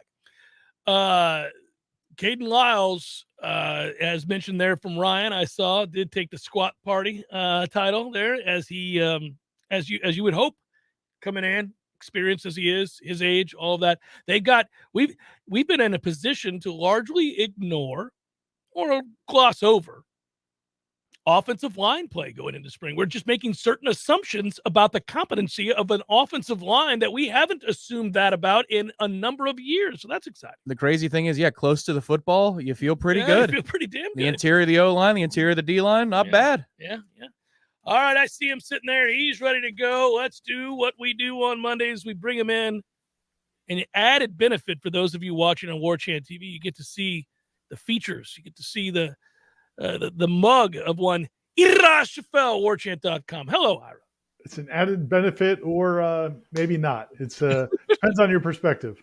Well, you look like you're chipper today. You're feeling good. I can tell you look happy. You got a good night's rest. Ira, you look great, buddy. Yeah, man. I'm just enjoying your interview with Adam Fuller. What'd you take away from that? It just reminded me of kind of what happened last year and how it was almost like two different seasons. That first 4 games, first 5 games, and then the rest of the season, the way the secondary played. And I thought, he, came out and said it. I mean, it really was when they put Jamie Robinson at safety, put Kevin Noles at nickel, and got Akeem Dent back at safety, that it changed everything. And I kind of forgotten, looking back at some of the games early last season, last week when it became official that Brendan Gant's moving to linebacker, I went back and watched a little bit of the first few games of last season when in a lot of those games you had Brendan Gant playing safety, you had Renardo Green playing safety. you had a much different looking group back there. And I think they found something in the second half of that season. And I'm probably like a lot of people excited to see what that group might look like going into another year. Yeah, well, they've got options. That's the thing. I mean, we briefly kind of talked about Sam McCall and Thomas and those kids, but I didn't really mention anything about, like, what if Sidney Williams takes a step forward? Right. He was a thumper, that guy. I didn't even really get to bring that up to him. I liked him when he was on the field. Now, he wasn't great in coverage, but he'll hit your ass. So they have versatility there. A lot of guys gained a lot of experience, some of it the hard way, but they took their lumps, and you would like to think that they're going to be able to find that group to be pretty consistent. Yeah, no, Sidney Williams, it's a good point to mention him. He did. He's a very physical player, and I thought, showed some signs early last season. Then he got injured, and it was we never really got a clear understanding of, Mike Norvell is very close to the vest when it comes to injuries and giving diagnoses. But the fact that he never came back last season was kind of surprising. But he's on the roster. He's expected to take part this spring, so we'll see what he looks like. But yeah, you have him, and then I know you guys mentioned a little bit with Shaheen Brown as a guy that last year made a lot of plays in practice, created a lot of turnovers, caused fumbles, picked off passes, but really couldn't get on the field. And I'm curious to see how that plays out this season. I mean, you do have a lot of guys who have either played a lot and a lot of guys who've started a lot. And there's only so many guys that can be out there. They play a lot of defensive backs, but you can't play more than 6. And so, I think that's a position where you might see at the end of the spring, certainly not any of the younger guys, but if an older guy or two is not in the mix at the end of the spring, you wonder if they may look to find another passer. So let's go back through. How many more times have you watched, for those that haven't gone and looked at and read the breakdown, they should, how FSU basketball pulled off its stunning last-second win at UVA? How many more times have you watched it since we talked yesterday on the Sunday Smash? It's come across my timeline a couple of times. I've checked it out. I mean, I think that's one of those plays. You joked about it, how you went out afterwards with Bryce, your son, and kind of try to mimic it a little bit. Yeah. It's funny because that night I was thinking to myself, everybody does that. Every kid does that when you're growing up. 100%. You do the last second shot, 3, 2, 1, but I've never seen anybody even try to do that. Like, that's not one you've even seen. I mean, you've done half court shots, 3/4 length shots, shots falling out of bounds, but I don't know if I've ever seen anybody even attempt to, like, catch a ball going backwards, turn and fade away a 3-pointer at the buzzer. But Matthew Cleveland did it, man. I don't know. Again, I don't know if he could recreate it today, but he certainly nailed it that night. It was a lot of fun. There's something really fun about that. You are 100% correct. Everybody watching that game, if they care about basketball at all and they loved sports growing up, they did things like that. Maybe not that. You didn't know that was possible. Yeah. But you did a thing where you caught the ball, turned and shot, and you did the countdown in your head. I would do that with my friends for hours, and we would devise and we would recreate all of the famous last-second buzzer beaters that we had ever seen up to that point. Because everybody's got a lexicon. They can remember the 7 or 8 or 20 that stand out, both from the NBA to college basketball. Obviously, I brought it up last hour. The Leitner play is everybody's famous one that you'd catch, bounce, pivot, shoot the fadeaway, all that stuff. But I can think of countless other shots that you couldn't wait to try to recreate. A lot of kids on Saturday were probably going to recreate that one for a long time to come. That's cool to be a part of that if you're Matthew Cleveland. And even if he does go on to the NBA, that'll be in Florida State's lore forevermore. We'll see that every year on the anniversary. Yeah, it definitely would have been cool if it was in a bigger game. But yeah, it kind of reminds, the play Jesse for FSU softball had a couple of years ago. Warren, Yeah, Jesse Warren had. And I don't know if you remember, FSU did a kind of a tribute video. It was pretty funny. They had like players from all the other teams, I think, do some sort of recreation of it. And I mean, it's just it's one of those things it'll be an iconic play. The other thing about this team, and again, I'm real anxious to see what they look like this week because, it's been a roller coaster these last couple of weeks, particularly where they looked listless against North Carolina, came back and played really hard against Duke, just didn't have enough gas in the tank to pull off that upset, then looked terrible against Boston College, then came back with a really inspired effort against Virginia. Even before the heroics down the stretch, they had played well in that game. They played against hard, Virginia. real hard. Yeah, and they played hard particularly. So I'm curious to see what they look like this next week. as they prepare for that one magical week in Brooklyn. There it is. You got the reference in. Tomorrow morning, bright and early, buddy. You want me to bring you some coffee? No, man, I'm not gonna. I'm just gonna be focused on work and then going back and taking a nap after we're all done. Probably. You're already dreaming of that nap. I can hear it. You're already dreaming of the post-practice nap. It's like that's what I was telling somebody the other day. Like the only good sound about like when it's really cold is that, man, you get to go inside and sit by the fire. Well, the only thing good about waking up that early, I know you get up at who knows when, buddy. Yeah, but really. is getting back to take that nap. So I'm going to take advantage of it tomorrow for sure. I'll see you over there, brother. Be well. Talk to you later. All right. That's Ira Chappelle, warchant.com. Tomorrow we have Seminole headlines, and so he and I will be on the air along with Corey Clark, who is going to be in Atlanta doing the show with us. But we will have had the opportunity to reflect on what we saw that morning. I don't know what you're going to glean from the end of the tour of duty. It's just a lot of kids running really hard, jumping around, doing their things. But you can look for athleticism and like I said, some of the things about their body types, whether or not they're going to be able to contribute. So we're not together as a Seminole headlines team tomorrow at the practice at 6 a.m. No, Corey somehow ducked out of it. I don't know what he did to get out of that. But he somehow found a way out of it. It doesn't bother me to be up at that hour. Like I said, I rather enjoy it. It's enjoyable to drive across town over towards campus at that hour in the morning. There's nobody hardly on the road. I'm usually somewhere deep within my thoughts, Tom, and kind of contemplating the day and the week to come. But also tomorrow, first day of March, seems like a new beginning, like a perfect time. We get to spring forward in March, which is the best. It's only a couple of weeks away. Oh, buddy. That feels really early this year, and I'm fine with it. Oh, it should happen. It should have already happened. Should have never happened that we lost it. But Twilight Golf. Yeah, Twilight Golf sounds good. Your boy will be skiing out in Montana as we roll the calendar over. So I'm looking forward to that as well. Who? Me? Yeah, oh, okay. It's the Jeff Cameron Show, 93.3 Real Talk Radio, Warchant TV. Your local news now. As the situation in Ukraine continues to unfold, local Ukrainians and supporters gathered at the Florida State Capitol in opposition to the invasion. On Saturday, about 75 people gathered at the Capitol to show their support to Ukraine. The pleas to stop the war and stop Putin echoed across the Capitol as they try to give hope to their loved ones back home. A Russian protester also made an appearance saying he's completely against Russia's actions and will support Ukrainian friends to achieve change. A woman suffered non-threatening injuries after a shooting at the Social on West Pensacola Street, a student housing apartment complex, according to Tallahassee Police Department. The shooting happened on Saturday morning after 1 a.m. at 2700 West Pensacola Street. No arrests have been made in connection to the shooting. This is still an active and ongoing investigation. If you have any information regarding the shooting, contact TPD at 850-891-4200. This is Rachel N.A. with your Real Talk 93.3 local news update, brought to you by Macklemore Systems, Tallahassee's go-to Mac store. Check them out online at MacklemoreSystems.com. This is meteorologist Paul Trombley with your Real Talk 93.3 weather update. Chance for scattered showers this afternoon, otherwise cloudy. Highs level off around 63, northeasterly winds 5 to 10 miles per hour. Cloudy skies again tonight, 47. Highs around 72 tomorrow, mainly clear skies and quiet. Upper 70s Wednesday, turning warmer on Thursday with highs in the upper 70s.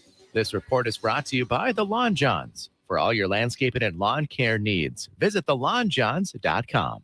Right now, 57. Sellers Tile does it better for business owners, contractors, designers, and homeowners. Better design ideas, better quality tile, carpet, and hardwood flooring, better mosaics, ceramic, and vinyl solutions. And Sellers makes it easier with their amazing showroom and first-class professionals. Maybe it's time to get Sellers working for you on Capitol Circle Northeast, just north of Mahan Drive, or online at sellerstile.com for better style, quality, and design. Go with Sellers in Tallahassee. Call 656-8453. If you weren't the owner of Gordo's and all those wonderful restaurants, Eddie, what would you be doing? You know, I think I'd want to be I don't know what I'd want to be, a boat captain or a cowboy. You know how to use a lasso? No. You'd have to do that if you were a cowboy. Yeah, but I've never even been on a horse. It's not my place to be on a horse. I agree. And the horse thanks you. Gordo's, bringing the flavor and flair of Cuban food to Tallahassee since 1996. Here's what you missed on the Greg Tish Show. Of 97 patients, 33 are vaccinated, and 63% are considered incidental. See, this is what I'm upset about. He's basically made up the percentages to look like it's at 100%, but the two are not related to each other. What's 37% of 97? It's 35.89. So why in the hell can't he literally ask iPhone include that in his articles? Maybe he's got an Android. The Greg Tish Show, Monday through Friday, 6 to 9 a.m., only on Real Talk 93.3. The Cameron Show, brought to you by Orange Theory Fitness. 2 Tallahassee locations, Midtown on Thomasville Road and Northside in the Village Common Shopping Center. Online at orangetheoryfitness.com.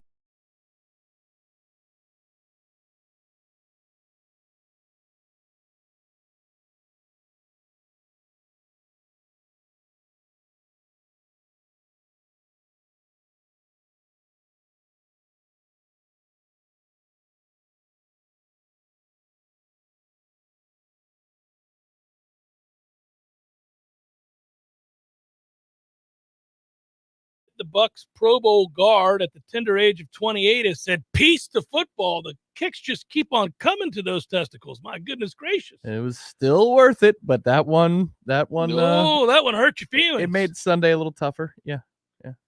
And tell me you weren't like, what is this?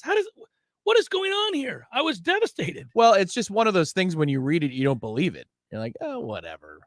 That's not real. And then I see that, Greg Allman, who has to tweet everything the instant it happens down in Tampa, like he lives for that instantaneous gratification. He had like 4 tweets up about it already. I was like, oh, well, you take that to the bank. Yeah, he does. Greg loves the keyboard. He does. But hey, listen, when I'm looking for comprehensive coverage, that's where, I like to see his work. I wanted to let you know that the frustrations regarding Ali Marpet taking it on down the road were coupled today with the news that the Bucks had to push back the return of the creamsicle uniforms. They will not return next year. What? It's been moved to 2023. We're never getting there. I was just about to say. I'm beginning to think they're full of it. The number one crime of Brady's retirement is he wanted to wear those and we never got to see him don them. Also, it's just stupid. And purify them in his alkalinity. But it's also just stupid. They never should have had them go away to begin with because of what, quote unquote, you couldn't change your helmet. What in the hell was all that nonsense? They hid behind some BS. Like only one helmet for safety purposes. It was nonsense. It's stupid. Every other team in the league's doing it. But according to the Bucks themselves, they tweeted it out. Yeah, they tried to turn it into a positive, and it kind of pissed me off even more. They should have just been depressed along with the rest of us. But what they wrote was, big news, crew. Of course, crew is spelled Krewe. Throwback uniforms returning in 2023. And then they had the orange heart. No, man, I read that and was like, the hell are you talking about? They're coming back in 2022. And then the thing underneath it. Due to global supply chain issues, we will have to wait one more year than we hoped. Our uniforms are somewhere in China. We can't get them. What is going on here? Unbelievable. How does hockey do it? Should hockey teams have to pick one color for a helmet? Because my goodness, they have like 4. We haven't worn them since 2012. The rule change happened in 2013. We beat the Packers with Josh Freeman in those things one time. I remember that. I picked that game, if you recall. It was our first win of the year. It was a big one. Yeah. I know. I remember seeing Dr. Mario Encinosa that day after I had correctly predicted on Friday that we'd win that game. Was it Tenard Jackson who had a big day that day? I think it might have been. There's a name. That part I had forgotten about. But anyhow, listen, we don't get it. We don't get it next year. So if you thought next year was going to be disappointing anyhow, and it was going to be disappointing anyhow, let's just add to the level of frustration. We don't even get the glory. Oh, I happen to be wearing it right now. There you go. Frustrating. We'll see. I don't know. Now they got to find a guard and a good one, a Pro Bowl level guard at that. Bam. Tenard Jackson, 35-yard interception return for a touchdown with under a minute to go to seal it and put the Bucks up 2 scores. Tell him to suck it. It was a beautiful thing. Indeed, he did. Get you some Green Bay. Get you some Green Bay, indeed. Yeah, we do have, as I said last hour, though, a lot to be excited about as far as conference tournaments beginning. I mean, you can get, as frustrated as we might be with the season that Florida State's had, I do get excited about the fact that that we have a chance to dive in Selection Sunday is nearly upon us. I do love the tournament. I love conference tournaments, even though it's a made-for-TV money grab. I still love them. It also gets you an automatic bid. That's kind of nonsense. It's stupid that it does. It is nonsense. They but steal you know it, what? Yeah. Sometimes nonsense works for you. Just ask Georgia from like 10 years ago. Remember when there was a tornado that hit Atlanta? Yeah. And then they ran. They did it, and they were worse than this FSU basketball team. So could happen. I would point out to you that the SEC did a documentary on that, and they've run it 550 times. I swear to God, every time I flip around towards this time of the year, they're like, "Oh, the magical run from Georgia and amidst the tornado and the whole." Yeah, they show it every year. I was in Atlanta for that. Were you? Oddly, yeah. My sister lived in College Station, right next to Georgia Tech campus. My brother-in-law, and I were playing video games late into the night that night, and apparently the tornado went right by. We didn't hear it. We were cranking tunes. It'll be time to make some wagers. We'll do it momentarily. Jeff Cameron Show, 93.3 Real Talk Radio, Warchant TV. Economists have predicted that 10% inflation is baked into our economy for the next several years. But who knows? In uncertain times, there's still one certainty. Precious metals like gold and silver hold their value. So maybe it's time you called America's trusted precious metals authority, the Elite Bullion Investment Group, at 941-230 GOLD, 941-230-GOLD. The Elite Bullion Investment Group specializes in physical gold and silver, everything from coins to bars, real physical precious metals, assets you'll hold in your hands. Call Elite Bullion Investment Group for a free precious metals investment analysis. Ask about a gold IRA. Call 941-230-GOLD. Check them out online at ebigusa.com. Protect yourself. Call the Elite Bullion Investment Group, 941-230-GOLD. The Elite Bullion Investment Group, 941-230-GOLD. When you are approaching retirement, there are a lot of questions to answer. Do you have enough money to fund your income for life? How should you claim Social Security? And what's your plan for health care and long-term care? Pete Tyson and Preservation Financial Group are here to help you preserve your retirement. The team at Preservation Financial Group can help you get organized, guide you through critical retirement decisions, and create a comprehensive income plan designed around your needs. Don't leave your retirement to chance. It's crucial to understand and address relevant risk before you retire. To schedule a free, no-obligation consultation, reach out to Pete Tyson and Preservation Financial Group today. 850-523-6118. That's 850-523-6118. Or visit them online at preservationfinancialgroup.com. Our friends at ISF work hard to help their clients solve the future. ISF is an integrated IT and management consulting firm located right here in Tallahassee, serving clients all across the country. With the new year upon us, ISF reminds you to create a clear strategy, optimize your process, and modernize your technology to meet all your goals in 2022. For more information, visit ISF.com. That's ISF.com. ISF, solving the future. There's fun to be had every night at the Corner Pocket. Take home prizes on Trivia Tuesdays and Beer Bingo Thursdays. And kickstart your weekend with Martini Fridays. Plus happy hour runs every weekday and game day specials every time the Noles take the field. Watch all the best games at the Corner Pocket's Vegas Wall, featuring 560 inches of flat screen TV heaven. Oh, really? The best food, the best drinks, and the best place to watch all the games. Tallahassee loves the Corner Pocket. The Jeff Cameron Show is a production of the Warchant.com Multimedia Network. Check out Warchant.com today for the latest news inside Florida State athletics. That's Warchant.com. Now, back to Jeff on Real Talk 93.3.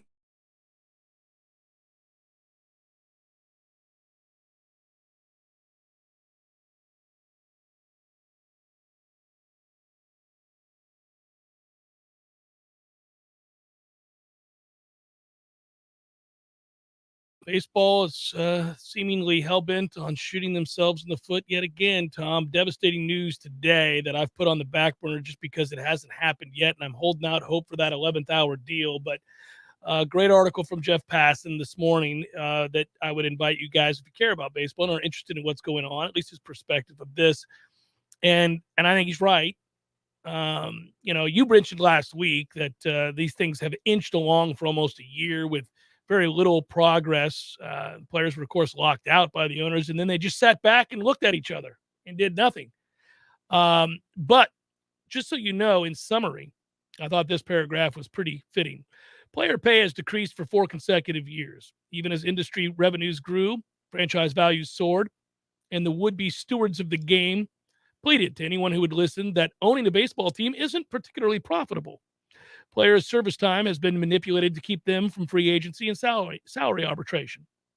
The luxury tax, instituted to discourage runaway spending, has morphed into a de facto salary cap. Too many teams are nowhere near it anyways, instead gutting their rosters and slashing their payrolls because the game's rules incentivize losing. The commissioner has called the World Series trophy a piece of metal, and the league has awarded the team that did the best job curtailing arbitration salaries as a replica championship belt. So we're all staring at the owners again. I mean, that's what we're doing again.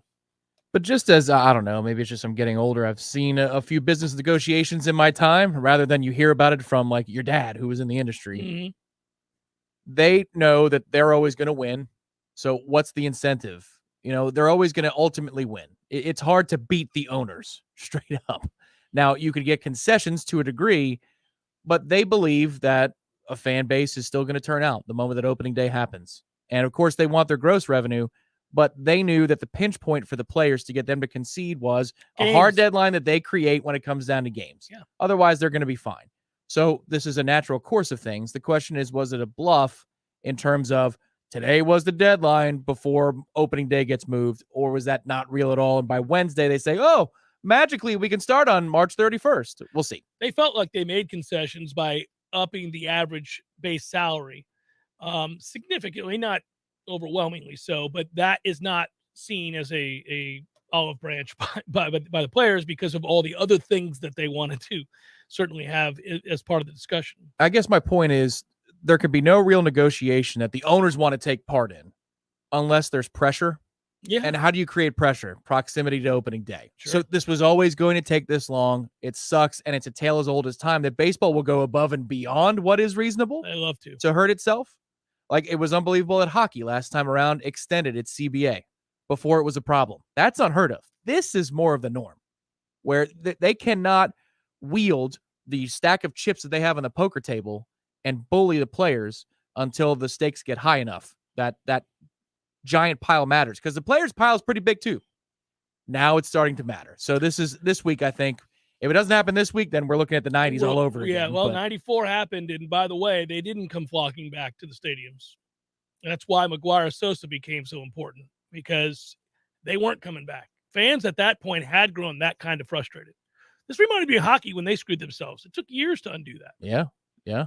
They had a lot of momentum in the 90s. Well, because right after the Rangers winning the Stanley Cup, they could not have been hotter in terms of a upward trajectory in the eyes of the collective sports fan in this country, right? That was something where like, oh my God, hockey's actually winning. At that time, hockey had drawn to a place where it was akin to, now the world's changed a lot since then, but it was akin to the NBA. It was getting that kind of close. And then they shot themselves in the foot. And they had a half season still. I think they played 50 games or 48 or whatever it was. They did it again about 10 years ago. Yeah. But baseball has a pronounced history that even though there are other examples, NBA lockout, baseball is just quite special in this regard. But nothing was ever going to happen before now is my point, because it doesn't behoove the owners. You need to have the pressure in order to get the players to cave to what you want. Before we do our wagers, I should note that I like to read in my inbox, Tom, things like this. Redacted won one day. Jeff won 2 plus totals. Blank has first pick this week. Just like to read that sentence. That was the golf results from the weekend. One more time. Sorry, I wasn't prepared for the redaction. Redacted won one day. Jeff won 2 days and totals. Oh, okay. Redacted has first pick. Understood. That's a fun read, isn't it? It's a good read. Yeah, no wonder you got a little bounce in your step today. I love those kinds of reads. Well, I had Shane Lowry, which I mentioned at the end of last week. Now, a couple things here. I think he got a little screwed there with the heavens opening up and having to hit that tee shot in need of a birdie on 18. Props to Sepp Straka getting the win. But Yeah, he played well. He though. played great. Yeah, He did. He never win again, but he played great. Should note, by the way, our boy Daniel Berger from Florida State could not have choked any worse than he did. Okay, so My here's what's God. interesting. Here's what's interesting about that. That look in his eyes all day. I mean, from about Which whole, is weird whole because three on. he's been clutch before. It doesn't make any sense. He has, but I am here to tell you, as somebody who walked the grounds at Whistling Straits last fall, Brooksy bailed him out on day one. He was careening into the side of the mountain. I thought day two, we'll see. He hits his first T-ball right down the middle. They were playing alt shot, so I thought, he's fixed. He crushed it, yeah. And he wasn't. Daniel was wayward in those events, and I'd never seen it quite like that, where it's just when it goes bad, he can't find it. But I think that's one of those things where, because he was overcooking stuff. Yeah. You could see it on three. Everything was overcooked to the left, and it just sent him spiraling, especially when the ball plugs in the bunker on three. But it's like Tim Lincecum. When it goes wrong, who can help you? Jim Furyk. When it goes wrong, and you've got a quirky-ass, whatever it is, mechanic to whatever it is you do, how do you go find help? It's all going to be here, yeah. Well, after he ends up obviously dunking it out of the sand, you thought, okay, right the ship here. And in truth, he does. He pretty much spends the rest of the day playing just +1 because he was already so bad off the tee early. But he gathers himself and fights like hell just to stay at, for the rest of the round at almost even par. But the reason that I would look at his facial expression is because it's quantified in the putter. He didn't make anything over 29 inches except one time. One time. He didn't make anything under 3 feet or over 3 feet except for one putt yesterday. Well, that's all between the ears. 100% of it. Yeah, he also, I would note that his proximity to the hole with the putter for the lag was a problem. Yes, he's blowing him 5-6 feet by. Lag putts were a real issue. I'm like, okay, well, my man, just cozy. Oh, we're not cozying on up there at all. That's 10 feet by. There's just a lost, I don't know where it is. I can't find it. Panicky expression in his eyes all day long. Now, to his credit, in his post-round presser, he handled it very well. He was clearly not pleased to be there, but he handled that well. I wasn't sure about him and how he'd handle something like that, but he did very well. He was matter-of-fact about it. He said, it's going to happen. But on the course for those 4 hours, just if he is in position in a major again, and he's been there before, he's been on the first page of leaderboards and plenty of majors on the weekend. Yeah, and he's also won on tour. Yes. Oh, several times. Yeah. Several times. Yeah. But this is not going to be in the back of your mind until you find a way to expel it. It's one of the things that I love most about the sport. We talk about it being a meritocracy, man. I mean, think about the fact that guy has won on tour, has been in a Ryder Cup, has been is a top 20 player in the world, is a model of consistency. And yet, despite all those accomplishments, and he was a monster here at Florida State, if you go look up at his numbers, that can still creep in, even for a guy like that. Well, I mean, in fairness, look at Rory. Oh, yeah. I mean, you win majors, multiple majors. You're this close to the career Grand Slam. And now he wins everything but majors, right? And it looks different. It looks different in February March, a better example, because he plays well in this state all the time. Yeah. And September. Boy, he really gets it together in September for those individual, tour championship playoff events. But somewhere in between, my man, on that Friday or that Thursday, he'll fire a cool 79. He'll make the cut, but you're like, well, you're out of it before it even starts. What gives? North Florida Payroll Services, locally owned for nearly 15 years, offering payroll and HR services, including full online applicant onboarding and integration into payroll. Save your company money and headaches today. Head to northfloridapayroll.com. We should also announce that we're happy to have North Florida Payroll Services aboard as a sponsor of the golf tournament. They are one of our main sponsors. We'll be rolling out official announcements, but since the live read was there, the JCS Invitational, they've hopped on board to be a very high-level sponsor. So we appreciate Mark, Phillip, the folks over at North Florida Payroll Services. Indeed. I failed miserably today. So busy with the interviews that we were doing and stuff to really push the golf tournament and for those who need to sign up and get going here. So we can have a wager then based upon that. At the beginning of the show, there were only 4 slots remaining. You heard me. 4 remaining for the tournament. Over under 2.5 remaining by the time we sign on tomorrow.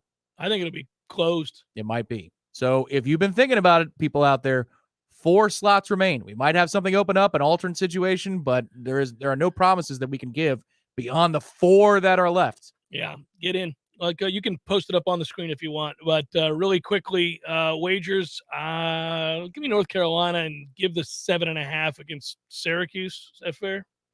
Yeah, Toronto's gotten it together. Give me Washington plus 120 at home. to straight up beat Toronto. I like it. There we go. Good work out of you. Good work, Matthew. Thanks to all of you. Thanks to Coach Fuller and earlier today, Coach Tokars, who you'll hear on Wednesday. And be well. Have a great day. We'll talk to you again tomorrow.